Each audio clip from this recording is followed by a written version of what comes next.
I've wanted to talk about this topic for so long, and since it's basically the 4th anniversary of the movie, I think it's the perfect time. Before I even say anything, I'm going to talk about you lot, mainly the haters because their logic is so strange. Like, I get it, their faces and hair are different, but how does this ruin Ninjago? It's probably the most stupidest thing I have ever heard. If you need a reminder, after the movie was released, the show's counterparts were changed to look like them. Mainly for marketing purposes, but from a storyline perspective, they just got older. Now, if you are one of these people who think that changing their designs ruined the show, you are purely blinded by nostalgia, closed-minded, and you are clearly too fucking stupid to talk some sense into.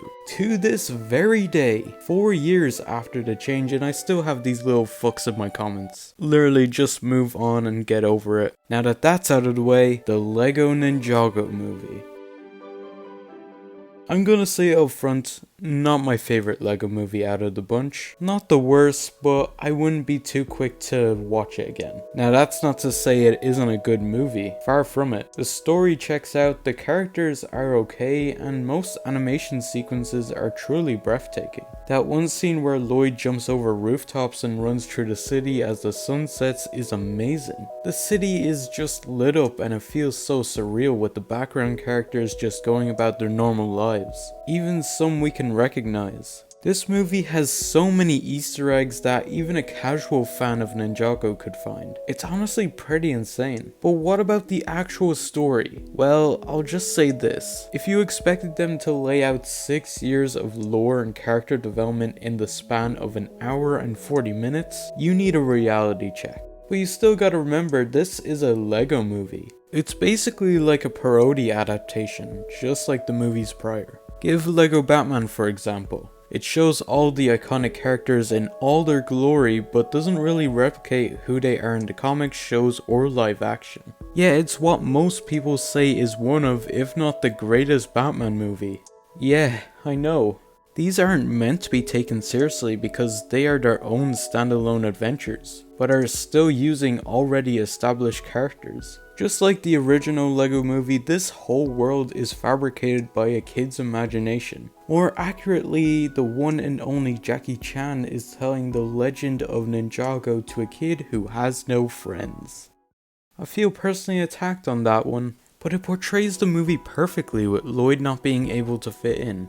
Mainly because his dad is an evil warlord, or because he has green eyes.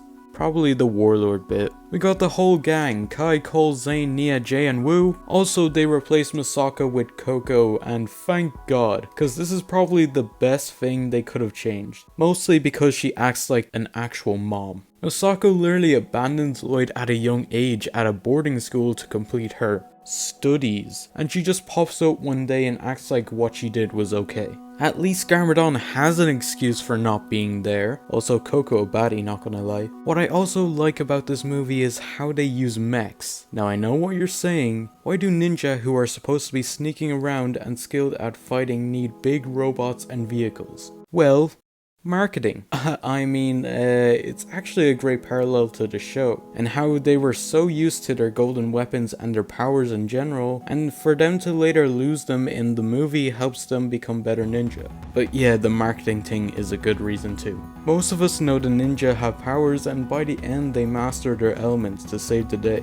But Lloyd doesn't really have any physical power, but is instead played off as another gag. This is also referencing to the show and the confusion of what element Lloyd controls. You see, in the show, Lloyd is the master of energy, which is a combination of the 4 main elements of Ninjago: fire, ice, earth, and lightning, which are also made up of other elements with more masters possessing them. But in the movies, he's just green. They played it off as a joke for the rest of the film till the final act, with Lloyd realizing he isn't the green ninja because he has some hidden ability, but it's because green symbolizes life, and life flows through almost everything, which connects us all, just like how he connects his friends and his family.